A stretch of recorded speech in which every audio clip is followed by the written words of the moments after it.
Welcome to the Jackson Rudolph podcast. I'm your host, Jackson Rudolph, and this is episode 20. And today we have an extremely special guest on our episode. I'm going to preface this by saying this. Mike Tyson, one of the greatest boxers of all time. Michael Jordan, the mostly undisputed greatest basketball player of all time. Michael Jackson, the king of pop. He was a big deal. Michael Phelps, the greatest athlete in the history of mankind. Mike or Michael is a name that has become synonymous with greatness, and that remains true for today's guest, the man who is considered the greatest tricker of all time, ladies and gentlemen, Michael Guthrie. Mike, you want to go ahead and introduce yourself a little bit? Wow, that was quite the intro, sir. I'm honored and very much appreciative. That was cool. How's everybody doing tonight? I am super stoked to be on here having a good conversation. Sweet. So tell a little bit about yourself, right? How old are you? Where do you live? What are you doing right now? Just kind of give us a little intro.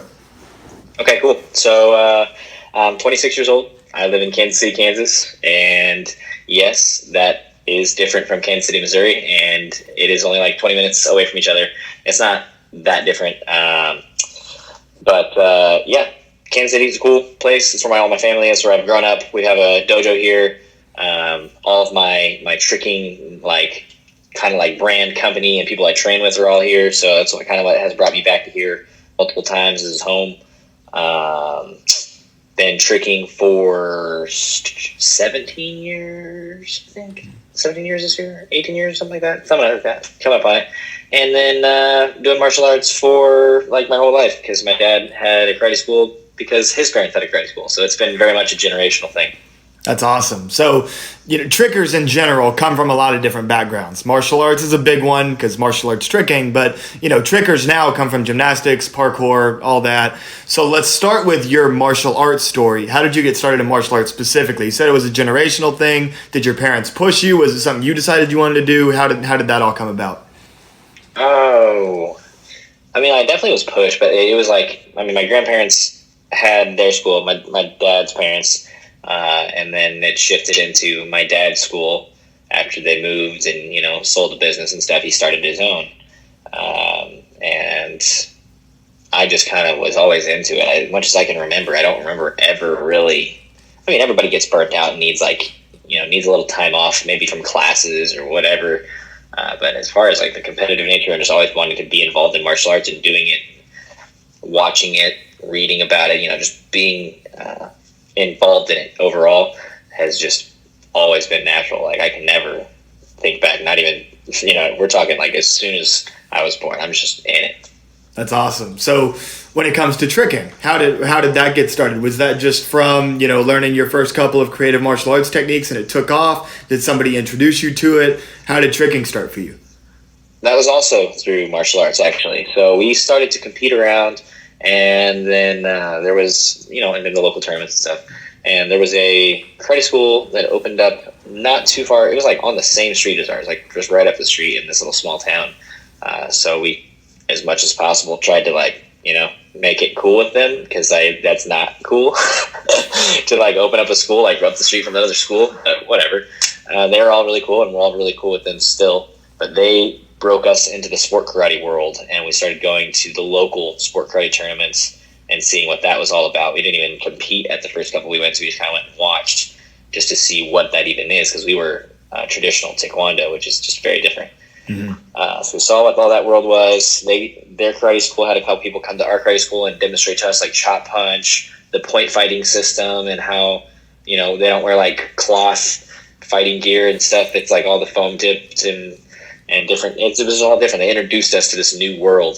And then from there, it was the XMA documentary all happened at the same time on Discovery Channel with Matt Mullins and Craig Henningsen, a lot of the guys from AK that were transitioning into Hollywood and stuff like that at the time. So that got me introduced. I met Craig at a Kansas City tournament, Tornado Internationals or something like that at the time. And he taught me how to do a Webster or maybe even a Gainer or something. And then we started going to Sharky's camps, and I met Luke Brodlick, and I got really competitive with him. That's awesome. Yeah, dropping some names that we don't. I'll admit, I always tell my viewers I have a Paul Mitchell bias on the podcast. So when I talk about sport karate history, I talk about a lot of past Paul Mitchell greats. But there's a whole other part of sport karate history that was the sideswipe greats. You know what I mean? As you mentioned, Craig Henningsen, Matt Mullins, Luke Brodlick, that whole crew that came from Sharkey's Karate Studio. Like, people don't realize how impressive what John Sharkey has done is. Like, he's literally created one of the largest factories of sport karate world champions and top level talent that isn't only successful competitively, but also makes it into professional stunts, things of that nature. So you mentioned for literal generations. Exactly, yeah. So you mentioned, that first time you worked with Craig, he taught you a Webster and a Gainer. I think that in a lot of people's first private lesson or whatever, they're not getting to Webster and Gainer right away. So how literal is that? Was that something that was quick for you? Do you consider it, something that came to you naturally, or was there a learning curve? It was very natural. Like, we were competing in demo team. That was like the only thing that we could like make it in or something. We were on the nighttime finals stage, maybe something like that. This is, 18 years ago. He teaches me Webster, and I put it in the demo, and I competed it. And so he went and like dapped me up afterwards, and he was like, "Dude, what?" And it wasn't even a lesson. It was just like, I saw him do it in his form, and I was like, "Craig, how do you do that? Like, that's wild. That is so cool. Show me how to do it." That's crazy. I like it, so he did it. So I guess going off script a little bit here, has there been any element of tricking, whether it be trying to get a specific trick or in general, twisting, kicking, flip, whatever? Has there ever been anything that you've like had a super learning curve with, that it's just been hard for you to pick up that skill or that part of tricking? I definitely feel like it's odd because I come from the martial arts background, but the kicking was more of a struggle for some reason. I just kind of like naturally could twist without really even thinking about it, build up my strength and my ability to do that twist, and then add another. Mm-hmm. Right. And do you think that's maybe because of how technical kicking is? Like, there's so many little things that have to be right, whereas a twist, as long as you get around, right? Right. Well, and if I look back on it, I always knew how to kick. But, like, I'm talking about how to really do it right. Like, how to really make the kick and everything come out proper. We're not talking about, like, a green belt round kick on a cheat 9. We're talking about, like, a real black belt level, like, roundhouse kick that could hit a brick, So being able to transfer that idea into the kicking is what was so much harder than any other part of tricking for me, I would think. And now, like, that's one of the things that when I watch your tricking, I'm most impressed with, is that there's a lot of trickers that can do really hard things, but even though it's really hard, it doesn't necessarily look pretty all the time. But it's like when you go out there and trick, everything that you do, that there's another level of perfection to it, right? The kicks have been perfected. You could do a tornado kick and it would look just as good as somebody else doing a 540 or a side swipe. You know what I mean? And that's one of the things that I think sets you apart as a tricker. And since we're talking about technique, I kind of want to shift to what most of our viewers know best, which is competitive sport karate. So as far as from what I saw from you on a national scene, you got sponsored by AmeriKick on their world competition team, and then won a Warrior Cup in 2014, relatively early into your national world level competition, at least on the NASCA circuit. So maybe give us a little bit of a sense of what was that timetable for you between like that first NASCA tournament, getting the AmeriKick sponsorship, winning the Warrior Cup, which is one of the most prestigious awards in our sport, and then that experience in particular. Tell us about that. It was honestly kind of like a dream come true. Like, I literally stopped going to college at the time for it because like I said, met Craig. We're probably like 9 years old when at that story we were talking about earlier. And I had competed in a fair number of tournaments that I could growing up to probably, late middle school, early high school. I stopped. So I had been to like, Bluegrass Nationals. I'd been to AK Grands. I'd been to Diamonds and US Open. I'd tried all these tournaments and we never did good, and we could never compete, regularly. And how NASCA is. So to be able to go from that and like dreaming of going on the stage at all, like I've never even before AmeriKick, I'd never even been on a nighttime finals like stage or show, to then all of a sudden now I have this opportunity to be sponsored by a team and travel with them and teach with them and compete with them. And like my first time even being at a tournament, I won my first division, and I even messed up. So I was like, all right, this is kind of rigged, but I'll go with it. I'll go with it. This is cool. So I made it to stage, and like I was just suckered in from right then and there, and I was like training as hard as I could, trying to make it to every nighttime finals that year, and I did, but I never won one. And then the following year, I just kind of like spoke with Jarrett Liker about some ways that I could change my training, and he was an awesome mentor at the time for multiple things, not just my athleticism, but we gung-hoed it, and I don't even know if I lost like anything that year. Actually, compete nationals, I did horrible there because those little like PVC pipe things freak me out when I'm trying to trick in that little ring. Oh, right. That's true. So that's crazy. So an experience that a lot of, especially kids coming up through the NASCA circuit have now is everybody thinks that in order to get on one of these teams, you have to get on stage all the time. Like that's how you get noticed. And if you're not winning, then, how are you ever going to get sponsored? So you have a unique story in that sense, because you said you'd never really been on stage before getting the Amerikick sponsorship. And then that is what kind of gave you the training and the resources that you needed to be able to take it to that level. So I guess just give us the story of how did that come about? I know obviously you would have had some more exposure because of your status from tricking, but just tell us that story of how did those talks even get started getting involved with Amerikick? Yeah, that's a really, really good question. Getting your face out there and getting your name out there and getting yourself out there in general is just the most important thing you can do when you're trying to make any form of a move in what you're doing. Just like whatever you're doing, if it's you have to film it and put it on YouTube, just do that. Or if you have to go compete, go do that. But like if you got to get your face out there, go do it, because that's what works for me. I went to a local karate tournament. I think it was Jarrett's. It was one of their family members. They have a few.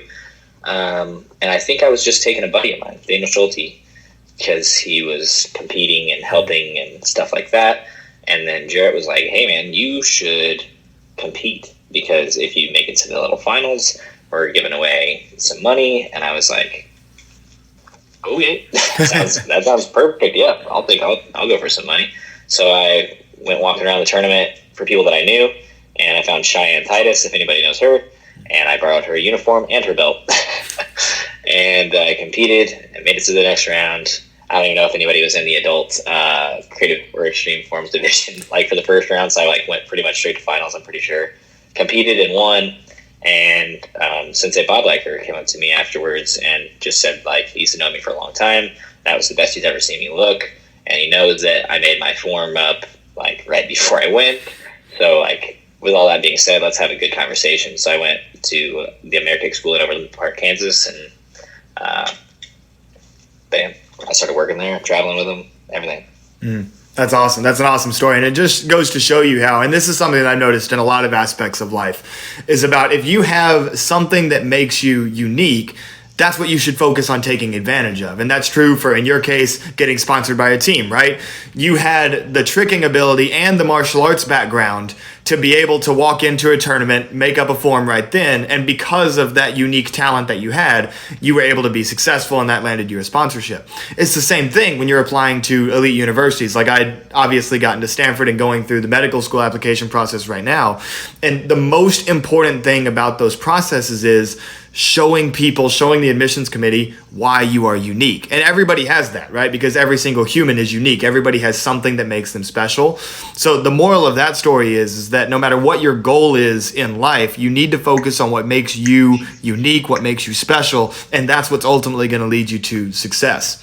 So going off the motivational track and kind of delving back directly into sport karate, I want to bring up a couple of specific performances of yours, just because I found this to be very interesting, because I'm a very cerebral competitor, if you will. I think a lot about my forms and what I'm going to do and what I'm going to do in what situation.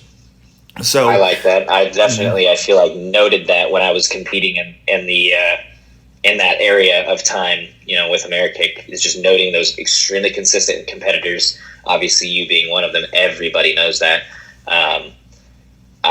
You are very cerebral, and it's awesome. Well, thank you very much. But anyway, so I was doing some film study on you. By the way, if you guys have missed episode 19 of the podcast, which was an actual film study session that I did live with Sammy Smith, check that out. But anyway, so I was watching some of your film. Very cool. U.S. Open 2014, main trick combo, kind of that typical trick combo that goes across the mat. That's kind of an essential component of a lot of musical forms nowadays. That combo, you did a shuriken cutter combo. Then in 2015, you came back, and then the same place, the same spot in the form, was the 4 gainer switches to dub.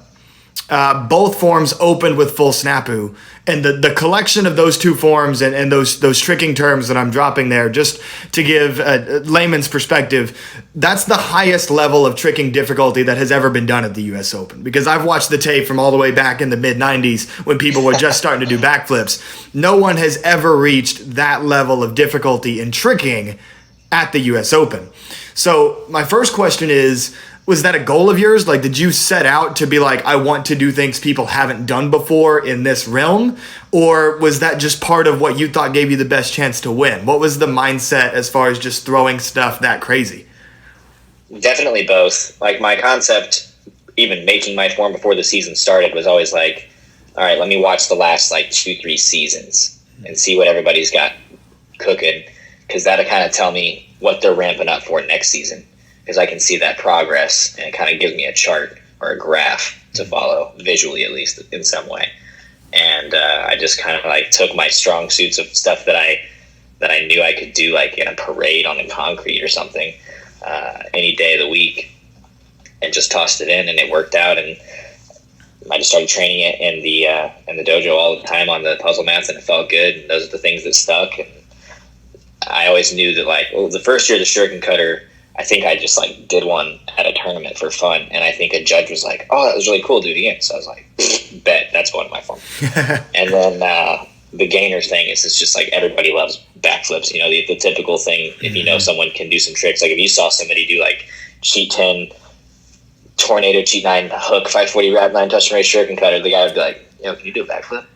So the gainer switches thing was always just easy for everyone to relate to and think was cool. Right, absolutely. Even judges that don't know some of the technical tricking stuff, an audience that maybe doesn't know the technicalities of what you're doing, seeing a backflip, it's easy to tell that that's something difficult, doing a lot of them in a row. So I definitely get that logic. So kind of leads me to my... Pinto, had a lot to do with that the following year. 2015, I knew he was going to be pushing for something, and I think he did dub to splits. That was his opening, I think, yeah. Yeah, so just having him there on that next year, I already knew I had to step it up from the following, because the following year I was competing, I think, with more of an open division. So I still had the pressure of the consistent competitors and really powerful performance from the people that were in trad and stuff like that. But obviously Jacob made me a bit more nervous. Absolutely. So that's actually a perfect segue to my next question, because watching Jacob's form from that same U.S. Open final, similar strategy. I think he did either 4 or 5 gainer switches, just didn't have the dub at the end. So was going for the gainer switches? You said you were doing that from the beginning of the season, but was that something that going against Jacob, you knew that you could get maybe a strategic advantage through comparison of if you did it with the dub at the end versus him not doing it? Did that have nothing to do with looking at your competition? Just kind of what was that thought process, and was there anything strategic about it comparison-wise? For sure. I think Jake went for more gainers, but I feel like that year specifically, the judges were starting to get an idea of what the dub was, because kids were starting to do it a lot in the younger divisions as opening moves and stuff. So they started to realize that it's a power move. It's this kind of a big thing. I felt like they were grasping that. And so for me to tack it on at the end, I felt personally was my way to try to up Jacob as much as possible. Mm-hmm. And that was my focal point of one-upping him, because our opening moves, you could debate all day on mm-hmm. whose is better. I mean, dub to split personally, that's definitely harder than the full snapu. Mm-hmm. But just, I don't know. So that was my focal point to try to take down Jacob, my strategy. Right, absolutely. And that's one thing that I've always found interesting about forms competitors, that as a weapons competitor, I haven't really had to directly experience. Because, even if you go back to the previous generation of great weapons competitors, you had Kalman versus Matt, where it was double sword versus chucks. And so there's no direct one-upping by either of them. They're doing different things. No different than when I'm competing against Reed or Cole Presley, or when I'm competing against Tyler Weaver or whoever. what I do is not the same thing as what they do. So there's not a direct comparison. I just have to make what I do look as great as I can so that the judges think it's better than the different thing, right? Whereas in forms, essentially it's a lot of the same stuff. Now, granted, you can do different tricks and you can find creative ways to mix the hand combos up, but to the untrained eye, a lot of it looks similar. Right. And so it's interesting how the competitors have to find ways to almost spoon feed the audience and the judges to show like, hey, this is more difficult and here's why, because I added a twist, because I added a kick. And so that's one of the real interesting parts of it. Any comments on that, or is that kind of spot on? That's very much spot on. And it's like you have to spoon feed them and you have to do it for a long time and like gauge it to them. Because I remember specifically one time Jacob did cart trip to knee for his opening move. Cart triple full, if anybody doesn't know, I'm sorry. Which is insane, by the way. Yeah, it's like, I mean, I think Jacob and I are the only ones that have ever gone for triple in our opening move, and Jacob nailed it. And nobody really noticed, I feel like. It was just kind of like I feel like a couple people maybe did this, and the rest of everybody else looked at each other like, did he just triple? Like, wow. As us. So the judges probably were just like, okay, cool, double. So, like, my point is that in order for Jake to get what he deserved out of that triple, he had to, like, I don't know, do something to show them that that's what he was gearing up for. Maybe even have a conversation with them about it. I don't know, but yeah, you got to spoon feed and work your way up to helping them understand what's going on. Absolutely. And that is one thing that, and just going off track a little bit here, because, and I've said this on the podcast multiple times, because right now, especially with social media, as many parents are on social media, we see a lot of judge criticism. We see a lot of the judges need to be trained better. This judge is stupid. That judge is stupid. We see a whole lot of that. And to me personally, I think it's toxic for the sport because it's, if we're always bringing down our referees and our judges, making them seem like they don't know anything, then what are outsiders going to think? In my opinion, I think there's a whole lot more good judges than what the perception is. And one of the great things that I think about the coming generation is that as more and more of our competitors know more and more about tricking, like I'm pretty fluent in tricking terminology, despite the fact that I've never gone upside down in my life. You know what I mean? So as more people become more comfortable with tricking or just more aware of tricking, I do feel like over the next 10 years, we'll see a triple start to matter more versus a double. Whereas in the past 5 to 10 years, the judges have to keep up with the game, and it hasn't happened yet. But I do think that we're moving in a place where that's going to be happening a lot more quickly.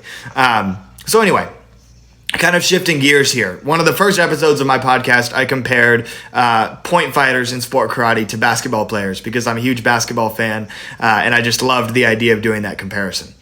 Basketball has great dunkers, but there's a difference between those who win the dunk contest, your Zach LaVines and your Aaron Gordons, those type of people, versus the people who are great in-game dunkers, right? Like Vince Carter's probably the most famous one of somebody who had the great dunks that he could win the dunk contest with, but he also brought it in the games, right? So as far as tricking goes, in your opinion, who's the best in form, right? So not just in general tricker, because that's you. And if you think this is you, then say that and tell us who's second. But who's the best, like, in form, in a tournament, sport karate tricker of all time? Oof. Josh Durbin. Ooh, that's a good one. Explain. I feel like he had, and I say this in like a different way because people have done harder stuff since then. The tricks have evolved or whatever. Absolutely. But I feel like for the time, like it was on carpet ballroom floor, and he would be throwing the doubles and whatever it was that everybody else was doing. He didn't care. He would try it for his first time on that ballroom floor, and maybe even chuck it in his form. And like that's kind of what I liked from the get-go because it was like relatable to that story that I had with Craig where I like learned it, threw it in there because why not? And I liked that about Josh. He just kind of had this like, I get the strict rules of NASCA, but I'm kind of going to be that cool cat a little bit. I don't know. He just had this cool vibe to him, and I loved the way that he tricked. Daniel Pitlock is another one that did a lot of really hard stuff way before his time on those hard floors. But I'd say probably those two hit the hardest. Yeah, and I like what you said about Josh Durbin being somebody, almost a bit of a rebel. You know what I mean? Like he would just, yeah. because I mean, everybody or most people know, and if you don't know about this, you should go look it up on YouTube. But his infamous double back attempts at Bluegrass Nationals. Were you there for that live or no? I was there. I was like right in the corner that he took off from, just standing there freaking out. So like, oh my for God, the listeners that don't know that story, go ahead and since you were there, because I actually wasn't there. That was the year before I first went to Bluegrass. So tell that story. How did you know how that came about? Were you surprised as everybody else was? I mean, my buddy Cole DeRoos was actually like pretty good buddies with Josh Durbin, and I was much younger than the both of them. So they talked way more than I did. I didn't know a whole lot of what was going on, but I just knew that like Cole and Josh had this bet because Josh could double back a lot, and Cole and Josh went to AKA like boot camp together, so they spent a whole month together. Cole's seen him do double back a lot. They just kind of had this thing going that if that following season after boot camp, if he ever made it to finals, he would double back. And so at Bluegrass, he made it to finals, and then that was it. Like there was nothing else to talk about. He had to get his mindset and get going and go for it. So I mean, he committed, and as soon as he got done with his form, the divisions finished. Everybody got their scores. He asked if he could have 60 more seconds of the stage, and they were like, why not? So he took his uniform top off and chucked it one more time. Everybody went nuts, and that was it. Yeah, it's one of the craziest videos in sport karate history because it was for the time it was a well produced video, right? There's the little slide that comes up before he does it, saying that it was a bet or whatever. You see him do it on stage the first time he falls, and then you see him with the top off. He does it again, falls on his head. Yeah, that's my buddy's video. Like, that guy filmed my wedding. He's one of my That's crazy. That's awesome. Congratulations on that, by the way. I should have mentioned that earlier. Thank you. Congratulations to you, sir. You are getting your shoes wet as well. Yeah. Thank you very much. But anyway, so yeah, Josh Durbin. For the listeners, you definitely want to head over to YouTube and check out that because that is some sport karate history. But the primary thing is, in spite of the fact that that particular bet did not turn out too well for him, one of the things that I think that, Mike, you're saying that you admired about him is, despite the fact that they didn't have the best resources because they didn't have mats for divisions, things like that, the bravery and the courage to just go for that next big thing. You know what I mean? And I think that is what defined a lot of some of the more well-known, what we would call OG, original gangster trickers that were martial arts competitors. So for you, like, which OG tricker / OG martial arts competitor was the biggest inspiration early on? So, like, just to give you a few examples, like people that I looked at when I was a kid as some of the best trickers in sport karate, Matt Immig, Danny Graham, Steve Terada, Kim Do, Anish Sherfa. You could even go back as far as like Carmichael Simon, who did the first 720. So, and this doesn't have to be one person. It could be a list of names if you want to. Which of those like OGs would you say you looked up to the most early on, or watching YouTube videos or whatever? I know it's strange. I got the strange names to pop off because I don't know why. I just grew up in this weird underground sport martial arts world. But at first it was Craig for a while. Mm-hmm. I mean, like in the beginning. And then I started to like find out that there was other players and like really look deep into the game. And Chris Brewster was the craziest that I had ever seen. Because, I mean, we're talking like before people ever even imagined what double full was, he was doing full star with his body, like both feet out, both arms out, full. And I still have not seen one to this day. I've even tried personally to recreate it myself, and I can't. I've never seen anybody do it like Chris Brewster, and that was probably freaking 15 or more years ago. And it was awesome. He was just wild and very creative and had such a personality that he was definitely the most impactful on my martial arts career and training, and just the amount of fun he had with it. Absolutely. And that theme that keeps coming back that I find so interesting is just like the people that have the guts to just go for it. The people that do the crazy things that nobody else tries, that sometimes nobody else has even tried to this day. Like even going back to the Josh Durbin thing. Inspires the next group and just paves the way for the next group. Because, there's always going to be the guys that are like focused. And the guys that are focused are going to be getting stuff done, getting their titles, getting their wins. And sometimes that doesn't necessarily allow for you to step outside of the box or anything. And I've been in that situation or scenario where you got to follow the guidelines. And so sometimes with people like Chris Brewster or Josh Durbin, you have this kind of rebel character, this like, you have The Rock. He was like this, bad guy of their scene of the time or whatever. and you kind of have that kind of cool guy feeling come in. You're like, oh, this is kind of cool. This is refreshing. Mm-hmm. So you made an interesting comment there. Has there ever, because you mentioned that sometimes you maybe have to tune it back a bit to kind of fit within those guidelines of like what's going to be consistent, what's going to work. Has there ever been a time in a martial arts tournament where you've planned on going for this or that or whatever move, and then in the interest of consistency and trying to secure a W, you toned it down a bit? Anything like that? I can't remember specifics whatsoever, but I do remember a few times I would feel like I would get a couple ideas or something, or maybe take video or even just show a couple people around the dojo, and then be like, I don't think that's it. Mm-hmm. That just doesn't. I don't know. That's not it. Even if it was just like Sensei Bob, because he's sat in that chair many times, mm-hmm. he would give me pretty solid insight on being like, it's really impressive. I understand what you're doing, and obviously he was, give me the praise of it being an awesome trick or whatever. But he would also let me know that like nobody else is going to get it. Right. And it's the same thing in weapons. Sometimes you figure out how to do something so difficult that it's just not worth it because people won't understand how difficult it is when you go for it. It's not worth the risk of falling and tricking, not worth the risk of dropping in weapons. Right. So you mentioned, those guidelines. So those guidelines I feel like have created a lot of like phases in sport karate tricking. There's always like the big thing that's popular. A few years ago, it was the gainer switch trend, like you talked about. Pinto, just competing at Compete Nationals, brought that back a little bit. He won the overall grand once again using that gainer switch middle combo. Shuriken cutters back in 2014, when you first did it, those were popular. Even like today, Mason Stillwell has a great Shuriken cutter that he throws in his form. So that's another really popular one. So if you were going to try to read the future, right? Predict the future. What would you think is like the next big thing? Like what is that next trend, or what do you think would make a good next trend to be like in everybody's forms for a while? Boy, I feel like right now it's kind of like that 360 dive roll, maybe like a coin drop or something, like some weird kind of ground rolly move that kind of makes you feel parkour-y for a second.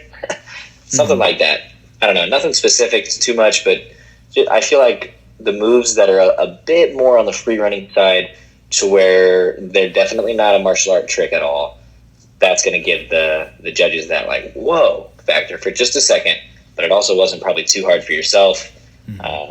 So something like that. Right. I also like specific, but I also like how there's a little bit of an old school vibe that comes with those. I mean, you go all the way back to your Carmichael Simons and your John Valera's doing the jump hook kick dive rolls. You know what I mean? So it it has a little bit of an old school feel to it when people do that as well. So how about this? If you had to pick one trick that you haven't seen somebody do in competition before, or you've seen it maybe a couple of times and you feel like you don't see it anymore, what do you wish people did more of? Specific move, concept, anything like that, just personally. Off the top of my head, without even thinking, I really like when people use the crowd awakener move and the rodeo move. So when you grab one of your legs behind, when you're doing like a twisting move, like a full air cork, grab one of those legs coming down. And then the crowd awakener is, when you split your legs open, like you're swinging like Spider-Man from building to building. Those two are underused for one and undervariated for another, meaning that like people could do the rodeo with the round kick at the end. People can do the crowd awakener with the round at the end. People could do crowd awakener to splits, but that's probably happened, obviously. There's just crowd awakener knife. That's what just a huge amount of difficulty, and it's not even a double twist at all, which I think is going to be extremely impressive to a judge as well, because it's got that shuriken cutter look, but it's one, then two. So, if you can picture that, if you're not able to picture that, I apologize. But look up cork crowd awakener, and you'll see what I'm saying, or full crowd awakener. It's a very cool trick. So those off the top of my head, I would like to see different moves to the corner than like obviously your typical round off flash. You have your unspoken rules, so you kind of have to hit those guidelines, but there's definitely room for creativity. I mean, people have done. Aiden Kennedy did the whip flash, the whip backflip to the flash, which was really creative and really cool. You have Jacob Pinto has the kick full. So what can you do to bring some creativity to your corner pass, as well as you still got to get that height that everybody's looking for. Absolutely, I totally agree with that, because I feel like yes, there are those guidelines, but you have to stay within those guidelines to some extent to win, but the guidelines are not the techniques. In my opinion, the judges want to see you do that pass that goes across the ring, probably at the end of your first section of your form, and they want to see the corner pass. So you need those elements to show that you're doing the same difficulty as everybody else, but the creativity comes in what you do with it, right? Or even the angle that you take it at. I've had some of my students that came to me for weapons training and asked me about their musical form, stuff like that everybody's form, you do that corner pass from one of the front corners to the back. I was like, change up the direction that you turn here in section 1, make that corner pass go from the back corner to the front corner. You can still do the same round off flash that everybody else does, but it'll look different just because you're doing it at a different angle. You know what I mean? So that's one thing for sure. And then another thing I really like what totally you brought okay up. To take ideas from, sorry, we were cutting for a second. No, you're good. I was just going to say it's totally okay to take other ideas from other divisions too, because really you should have to focus on looking different from the rest of your division at that time, because the judges are not really thinking about who else did what. They're just focused on who did what in that division.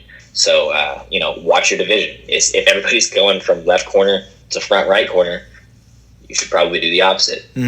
Absolutely. And one recommendation that you really liked was having people bring back rodeos, because like even trying to think to this day, I haven't seen anybody be able to rodeo like Matt Emig could.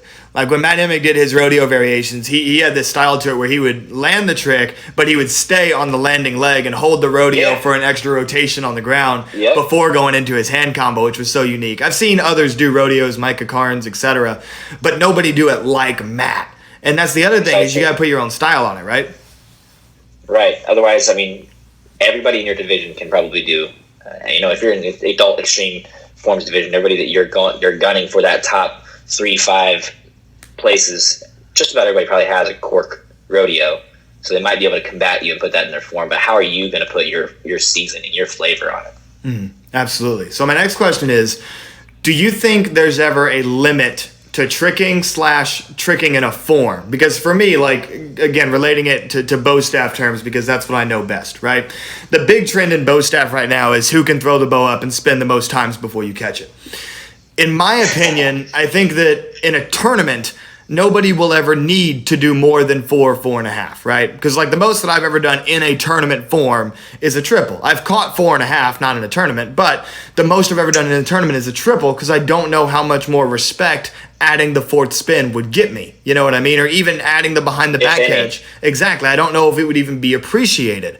So in competition, I feel like the limit may be 4.5. As the sport continues to evolve, triples will eventually become more commonplace. Maybe people need 4.5 to set themselves apart 10, 15 years from now. I can see that. But even within just like the regular physical limits, me having done, I've been able to do a triple spin catch with a bow since I was 13 years old, right? And so for me, like, and obviously not in tournament, but just being able to do it. So for me, it's like, I could see how someone could double that. Like I could see how somebody could go triple and then set their foot down and push off and do another triple. So I could see like 6 and then behind the back catch 6.5, which is the tricking equivalent of like a hyper technique, right? I could see that being done, but really beyond that, unless you're chucking your bow 50 feet in the air, I question what the physical limit is to how much you can spin. And obviously in a tournament, how much is worth it.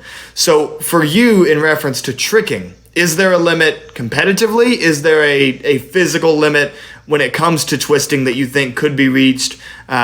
Just kind of your thoughts on that idea.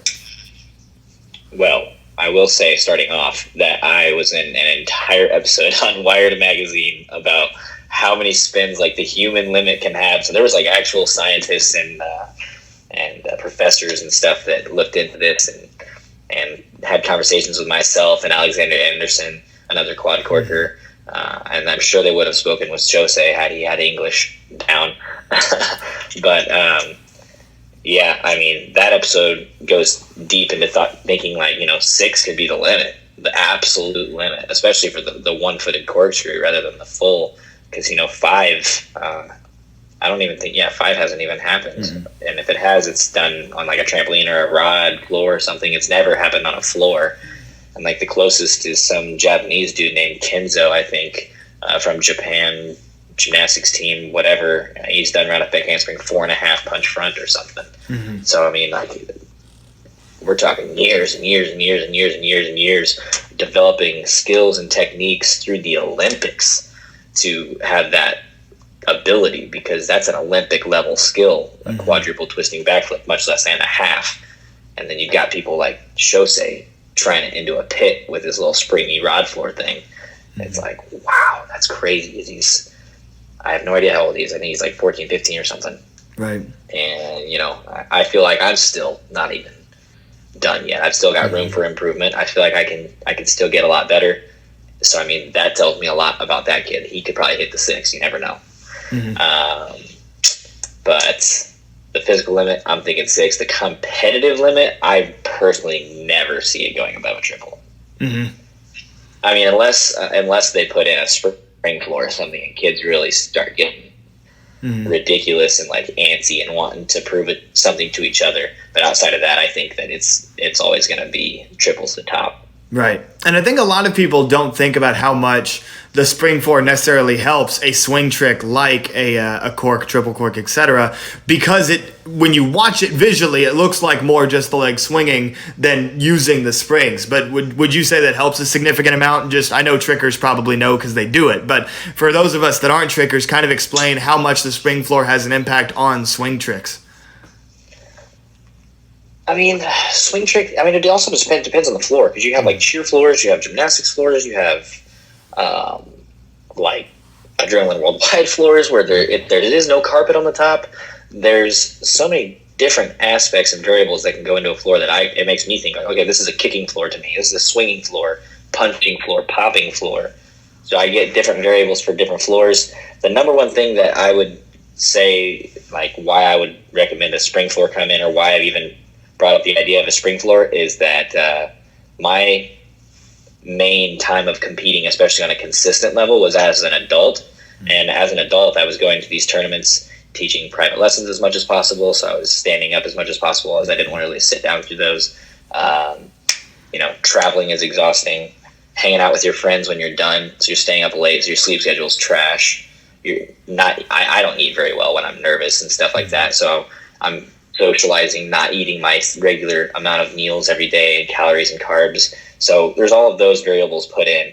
By the time I got done competing, my feet and knees and calves all were just destroyed from being on them and then competing on them all day and night, and then getting hot and then getting cold and then getting hot and then getting cold.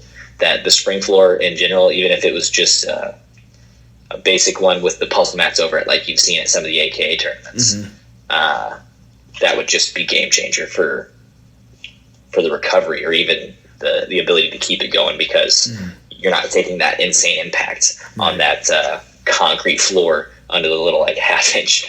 Right. And that's one thing that I feel like, as sport karate, as a sport, and really as a business continues to improve, I think that that's something that I think could make a huge impact on competitor well-being in the future. Because it seems like every year there's one big injury that happens. You know what I mean? Like every year there's one time that some major competitor goes down for something, right?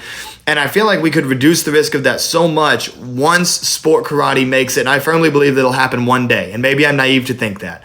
But I firmly believe one day sport karate can get to the level of your big X Games sports. You know, your half-pipe skateboarding, your snowboarding. I firmly believe that sport karate, or even tricking specifically, can get to that level. They're well on their way to doing that. But one thing that those professional athletes in those more organized institutions, I guess, they have athletic trainers. They have designated warm-up stations where they go to prepare their body. You know what I mean? It's most obvious when you look on the sideline at a professional football game.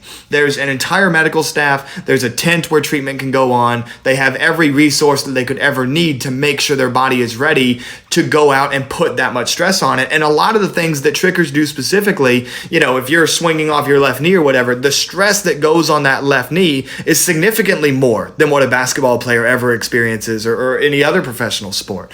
So I think that that's something that, as our sport grows and becomes more and more quote unquote professional, as we get those advances in resources and in athlete care, maybe that's something that can help kind of bring the competitive standard up more as far as what can be expected consistently from these competitors. Absolutely. Another thing that I want to hit on is, you said something really interesting that I've never thought about before. You almost sounded like a professional tennis player. You know how Roger Federer, his best tennis is at Wimbledon on the grass. Rafael Nadal, his best tennis is at Roland Garros on the clay, right? Like there's these iconic courts where certain players do best. And you mentioned how, certain floors, whether there's carpet, springs, whatever, maybe it's a kicking floor, maybe it's a twisting floor, tumbling floor. So for you, do you have a personal favorite? Like when you go to a gathering or when you know you're going to battle, what do you most like to trick on? I don't know how it's built all that much, but I know that the mats themselves are thicker and the density of them is less. So like there's more to it, but there's more give to it or something. Thicker but squishier. Yeah. The owners were trying to explain it to me. It's my home gym. It's called Edge. So we host our gathering every year. And it is like, you could fall on it and you just feel like you just hopped into a Tempur-Pedic bed. Like, just straight up just jumped into a Tempur-Pedic bed. It's not a big deal. It's a little bit over-exaggerating. You're going to fall. You're going to feel it a little bit. Get a little bit of rug burn. But it feels good. I always feel good. I'm actually, like, hardly sore when I leave. Compared to normal, I'm still getting older. I get sore for sure. But it feels better on my body to train there, compete there, do whatever, because that floor is so gentle on me. Mm-hmm. Very cool. So moving on from sport karate tricking and into specifically competitive tricking, as we've kind of already been doing, who's your favorite person to battle against? Or if you haven't battled this person, who do you think would be your best matchup? And I don't even necessarily mean somebody that's giving you the hardest time, but just somebody you enjoy being in a tricking battle against. It doesn't matter if I have or haven't. Right, or you could give both. Your favorite that you've battled before, or like a dream battle that you'd want. There we go. Okay, well, I know you were there for the one that I have battled, which was Reggie. That was a tough matchup. That kid, you don't think about it, especially when you just kind of study the tapes and you think about what you could do to, I don't know. I was confident going into that battle. That's all I'm going to say. I don't want to word it anyway. I don't want to take anything away from Reggie because he's absolutely incredible, and I'm even more of a fan of him now than I was before, and I was a fan before. But he can push pace, man. Like, I can do, my pass is going to take X amount of seconds, or XX amount of seconds, we'll say, and then Reggie's pass is going to be X amount of seconds. Like, only one X. It's just, half the time of mine. So it's like, damn, man, I just took one deep breath, if even, and now I have to go again because he's looking at me with his hand on his wrist. And I'm like, oh. So Reggie can push pace. He's very exhausting. My person I've never battled before that I think would be an insane matchup that is super equivalent, I feel like, on my level, especially after being around him for a week in his own gym, is Boyang Chen in China. Mm-hmm. He is an underground killer. People feel like they know about Boyang, but people don't know about Boyang. Mm-hmm. I've seen him do some stuff in his gym that you're like, whoa, he's never posted that on his Instagram, but he did it, just because I did it. I was like, dang, man, you just ripped that thing. It was better than mine. Yeah, that's crazy. And I've always been impressed with Boyang because when a few adrenaline events ago, they did like a mini bracket. I think it was like a semifinal and a final. And that is where, I believe that's when Boyang grabbed his belt, right? And you're the current adrenaline belt holder. So Boyang gave it up due to injury. Then you battled Reggie for the vacant belt. So now you have it. So is there anything set in stone? Is that, obviously, once all this Corona stuff is handled and taken care of, is that the presumptive next step for you, is an adrenaline battle with Boyang? I don't want to give anything too away yet because we have actually quite a few really exciting matchups in the works and just ready to go. So which one of those happens first, we'll see. Maybe I'll try a different belt. We'll see. Ooh, that's interesting. So how different on a scale of 1 to 10? Are we talking going for a 2v2, which is still doing your thing, or are we talking trying to break stuff? Okay, now I might be interested in the future in the breaking. I'm not going to lie, but we are talking 2v2s. Okay, very cool. That'd be awesome, and I'd be excited to see who you pair up with. Obviously, I know you don't want to give anything away. Me just fantasizing. I mean, seeing samplers that like you and Jacob Pinto have done together, that would be insane. Even if you mentioned how great of a competitor it'd be if you teamed up with Boyang, that'd be insane. But there's so many great trickers. I mean, I'll just sit back and watch because that'll be extremely entertaining when that happens. As well as watching you in breaking. Like I said, I mean, you're such a technical kicker. You don't get as much respect for it as I think you should because everybody just sees you as the overall GOAT. They don't think about how good your actual just kicking is. If you just take that part of your game and look at it, I think you could be a very, very good breaker. But anyway, so now you're welcome. Moving on into... Hey, you got me interested now. Now I'm like, all right, well, let's get the paddles out next time we train. Right. Well, also, Min Chol's he's undefeated in breaking at Adrenaline, right? He's never lost. Oh, he's never beat him. Yeah. Nobody's ever beat him. So that'd be interesting. Anyway. He's a man of consistency, for sure. Absolutely, yeah. He's extremely impressive. Red Bull-sponsored athlete. Min Chol always impresses me. If you don't know who I'm talking about, go search him on social media. Mincheol, I believe that's how you spell his name? Yeah, and I think before you type Shin, Shen Min Chol. Yes, okay, perfect. So one more kind of talking about matchups. Looking back in the past, somebody that is retired or not in their prime anymore, is there anybody from back in the day that you wish you could put them back in their prime and have a chance to battle? Ooh. I know that's a tough one. I'm putting you on the spot here. I mean, I have no beef or quarrels with the man now. And if you have if you know of any history, we did have beef. But again, we squashed it very recently. We're very cool. I have a lot of respect for him. I'm not sure how he feels about me, but I'm sure that everything is cool. I just don't want to speak for him. You know what I'm saying? But he's Danny Graham. Danny Graham is who I would have come back in his prime, and I would love to just us two go at it because he was somebody that was like super in your face in battles and really battly, and I kind of like got inspired by that by battling him. He was known I feel like the GOAT battler of his time of battling when battling was starting to come around and be cool with him, Anise and Jeremy. Anise and Jeremy I would both battle as well, but I don't know. For some reason, something tells me Danny would be more of a challenge. I don't know. He would be the fun one for me.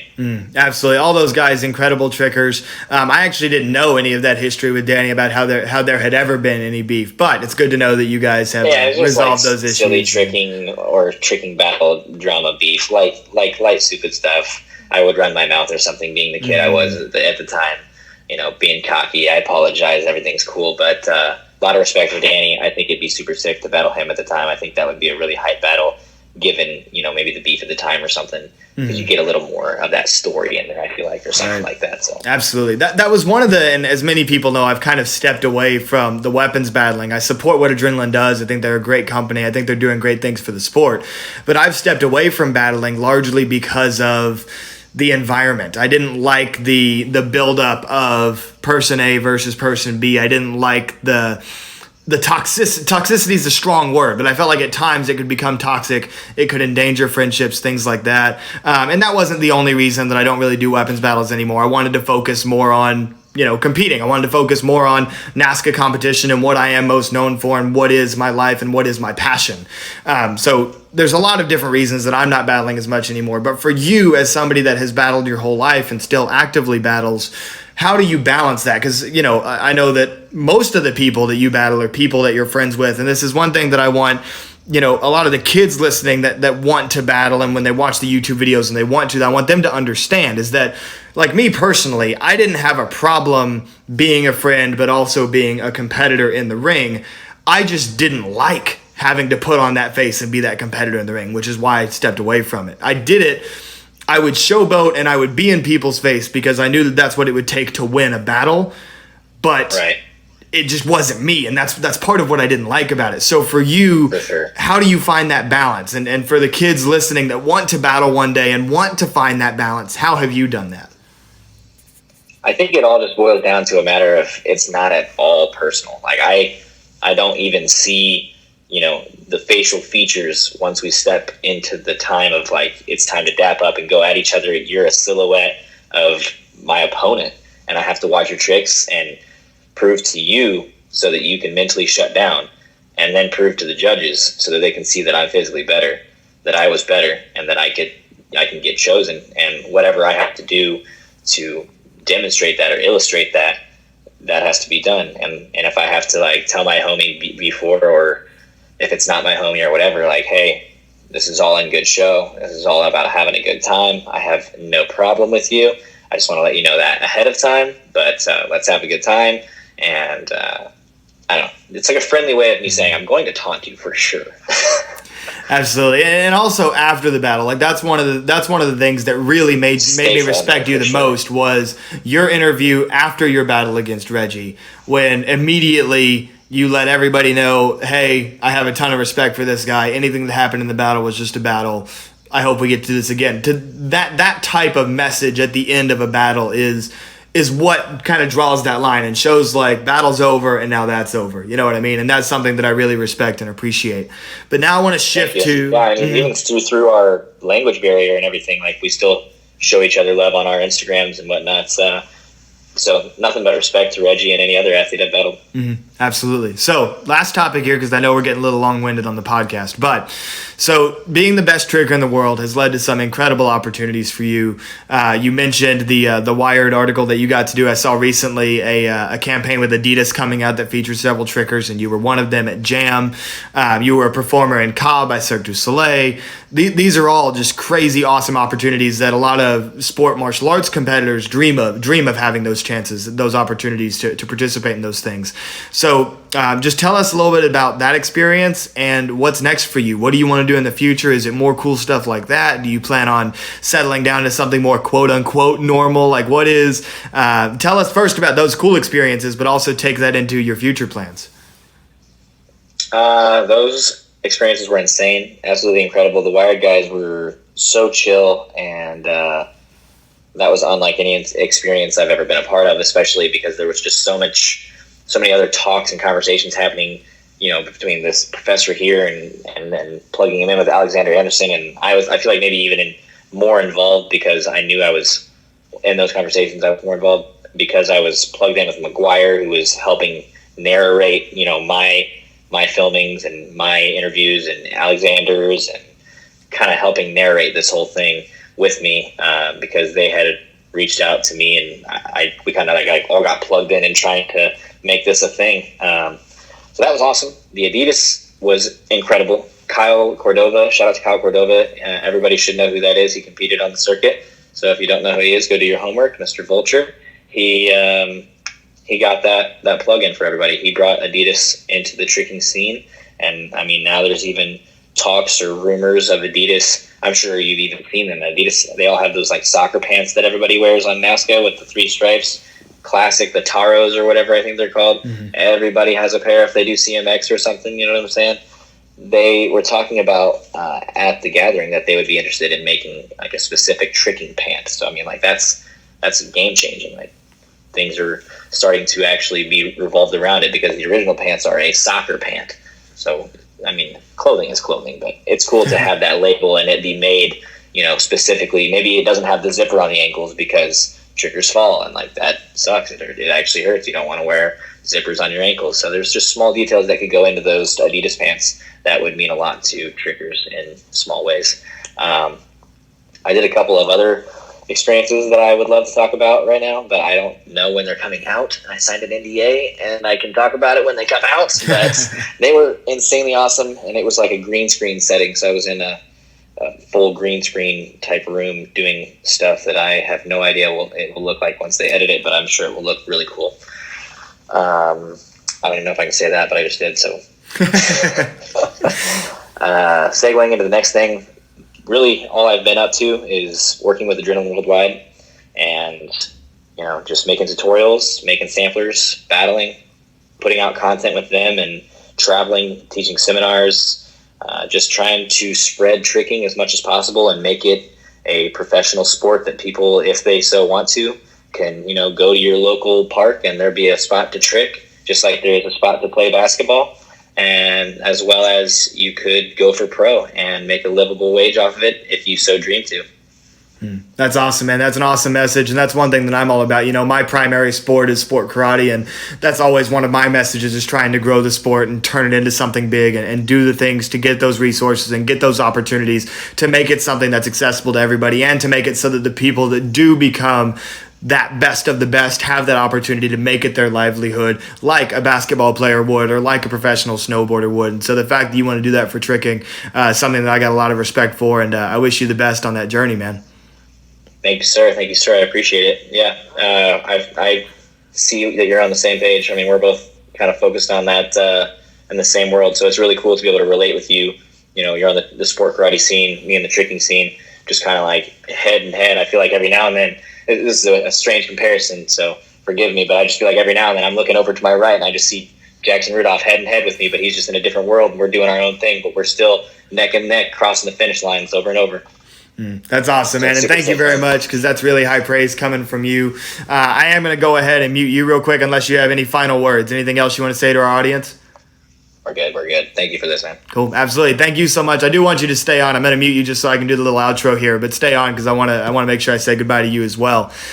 So anyway, that was Michael Guthrie, guys. So listeners, thank you all very much for tuning in. That was an awesome episode, some really cool insights, and some stuff that I wasn't super knowledgeable about. A lot of the things that we've talked about in the podcast so far is sport karate specific stuff that I feel like I know a lot about. So it's cool to have somebody from the sport karate world, but also from this different world of tricking, be able to provide their perspectives. So let me know, do you want to hear other trickers on the podcast? If you enjoyed the podcast that we did with Avery Plowden, do you want to hear more fighters on the podcast, more regular forms and weapons competitors? Let me know what you guys want to hear. Drop those in the comments, and those will be the next guests that I bring in. I know that initially in the podcast I was only doing guests. It's kind of a special thing, but I know that you guys don't just like listening to me talk all the time. I know that you want to be able to hear from some other people, so I'm going to be trying to do, if you haven't noticed already, I want to get a weekly guest on. So drop those recommendations down in the comments. I'll be taking a look at them. Thank you so much for tuning in as always. I'm Jackson Rudolph, and this has been episode 20 of the Jackson Rudolph Podcast. See you next time.